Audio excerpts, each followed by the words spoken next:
حضور کریم صلی اللہ علیہ وسلم نے فرمایا جمعے کا دن قیامت کی نشانی ہے. قیامت کا دن جس دن قائم ہوگا جمعہ ہی ہوگا. آج جمعہ تفریح کا دن ہے، آج جمعہ جوے کا دن ہے، آج جمعہ شراب پینے کا دن ہے، آج جمعہ کھیل تماشا بے حیائی بدماشی کا دن لوگوں نے بنا لیا ہے. ایک ہمارا ماحول ہے، آپ ذرا توجہ فرمائیں. جمعے کے دن فلموں میں رش ہے، جمعے کے دن سینما کے ٹکٹ کا رش ہے، جمعے کے دن VCR بہت زیادہ چلتے ہیں، جمعے کے دن ٹیلی ویژن پہ بڑا رش ہوتا ہے، جمعے کے دن بدماشی ہے، جوا ہے، بے حیائی، زیادہ سے زیادہ بے حیائی جمعے کے دن ہوتی ہے. حالانکہ حضور کریم صلی اللہ علیہ وسلم نے فرمایا جمعے کے دن ایک گھڑی ایسی آتی ہے جو مانگو وہی ملتا ہے. جس حال میں کوئی مشغول ہوگا وہی اس کی زندگی کا مستقل ذریعہ بن جائے گا. کون سمجھائے تمہیں؟ کس کے اندر طاقت اور جرت ہے کہ قوم کے دھارا پھیر سکے اور قوم کے رخ کو پھیر سکے؟ کون پھیر سکتا ہے؟ اس لیے قرآن کریم نے بار بار للکارا اور فرمایا افلم یہد لہم کم اہلکنا قبلہم من القرون. اکڑنے والوں، بدماشی کرنے والوں، بغیرت کمینوں، باداؤ، جب میرا قہر جوش میں آئے گا پھر ایک دو کو نہیں، پھر بستی کی بستی، ملک کے ملک اجاڑ کے رکھ دوں گا. افلم یہد لہم کم اہلکنا قبلہم من القرون.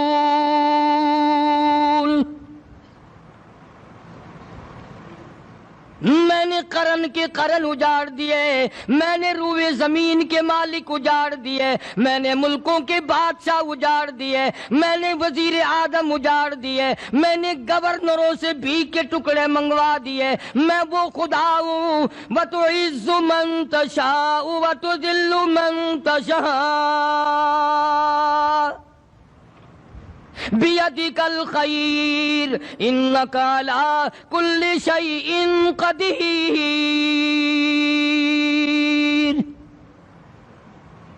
سارا نظام میرے ہاتھ میں ہے. تبارک الذی بیدہ الملک. برکتیں میرے پاس ہیں، رحمتیں میرے پاس ہے، خیر میرے پاس ہے، بھلائی میرے پاس ہے، سلامتی کے خزانے میرے پاس ہیں، امن کے خزانے میرے پاس ہے. وہو علی بیدہ الملک. ملک میں راج میرا. وہو علی کل شیء قدیر. ذرے ذرے پہ قبضہ میرا، پتے پتے پہ قبضہ میرا، پہاڑ کے ایک ایک کنکر پہ قبضہ میرا، سمندر کے قطرے قطرے پہ قبضہ میرا. تو ہوتا کون ہے اکڑ کرنے والا؟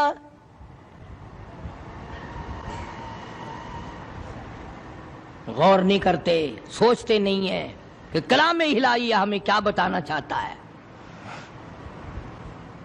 جناب عثمان رضی اللہ تعالیٰ عنہ فرماتے ہیں او لوگوں، میں نے ساری زندگی گزار دی اسلام کے بعد جس دن سے میں نے کلمہ پڑھا آخری دم تک کوئی جمعہ ایسا نہیں گزرا اللہ کے نام پر میں نے ایک غلام خرید کے آزاد نہ کیا ہو. پہلے لوگ بھی جمعے کے دن درود پاک کی کثرت کرتے تھے، خیرات کیا کرتے تھے کہ 8 دن کا کفارہ ہو جائے، اللہ تبارک و تعالی راضی ہو جائے. آج کے دن قیامت آئے گی، نہ جانے میرا کیا حال بنے گا، کن لوگوں میں میرا شمار ہوگا. مدنی کریم صلی اللہ تعالی علیہ وسلم کا دربار لگا ہوا ہے، مجلس ہے آقا مدنی صلی اللہ علیہ وسلم کی. وہ کتنے مقدروں والے جوان تھے جو اپنے محبوب صلی اللہ علیہ وسلم کی مجلس میں بیٹھتے تھے.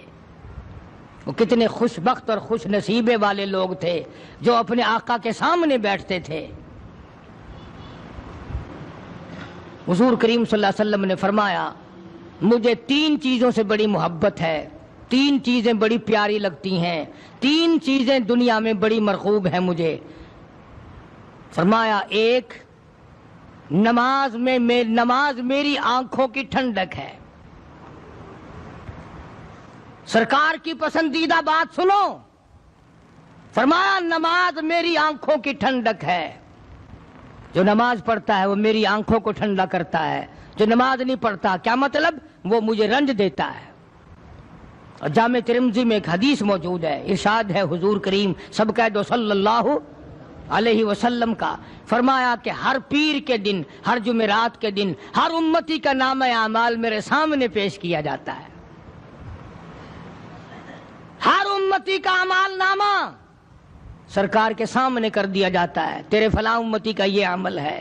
ذرا مسجد میں بیٹھے ہو، قبلے کی طرف منہ کیے بیٹھے ہو، لوگوں سوچو تو صحیح ہمارے اعمال نامے دیکھ کر آقا کو کتنا رنج ہوتا ہوگا، ہمارے کردار دیکھ کر، ہماری روح سیاہی کو دیکھ کر آقا کو کتنا رنج پہنچتا ہوگا صلی اللہ علیہ وسلم۔ ارے ہم نے حضور کی ذات اقدس کو رنج پہنچایا، پریشانی پہنچائی، تکلیف پہنچائی، پرواہ نہیں کرتے نمازوں کی، نوجوان بھی، بوڑھے بھی، حج کر کے بھی نماز پڑھتے لوگ،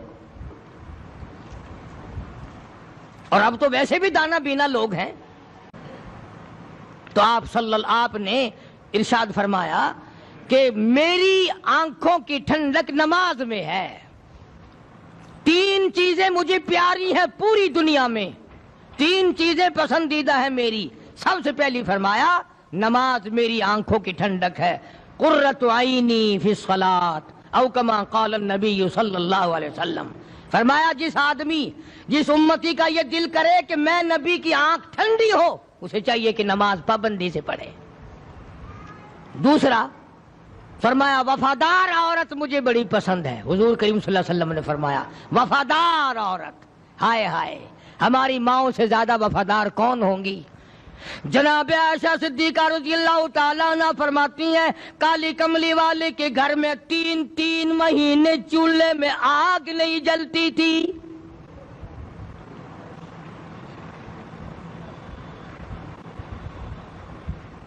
دوسروں کے واسطے ہے سیم و زر و گوہر، اور اپنا یہ حال ہے کہ چولہا ہے بجھا ہوا۔ جناب عائشہ صدیقہ رضی اللہ تعالیٰ عنہ فرماتی ہیں ہمیں 24 گھنٹے میں ایک پانی کا پیالہ اور ایک کھجور کا دانہ ملا کرتا تھا۔